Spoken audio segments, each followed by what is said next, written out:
उष्णतामुळे त्रासलेले माणसात बे कृष्ण हे काव कशी तपन लागून राहिली बे. असा वाटून राहिला माले सूर्यानं नाही का पृथ्वीले ताब्यावर ठेवून गॅस फुल केलं का तर. अगा भाऊ काहीच नसे. काल मी पापड वारवत होतो का नाही तर पुरा सुका पापड बनवून आलो मी.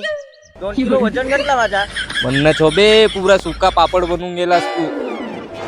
माले तर असा वाटून राहिला भाऊ आपण नाही का सूर्याची कंप्लेंट करू. त्याच्या का बापाचा राजा आहे का बे 45 डिग्री सेल्सिअस तापमान फेकून राहिला.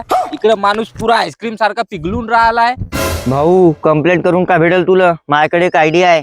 आपण एक काम करू. गरमी खूप लागत आहे. बाहेर कूलर लावून बसू आपण. म्हणजे त्याचं ना पूर्ण थंड वातावरण होऊन जाईल. मग सूर्याला वाटेल का सूर्याचा ब्राईटनेस कमी होत आहे म्हणून. मग सूर्य आपोआप शांत होऊन जाईल. साला इकडे घरी नाही खावाले गहू आणि तू म्हणतस कूलर घेऊ. साला त्याच्यापेक्षा ते आपली लिंबाची सावली परवडली. झोप येते.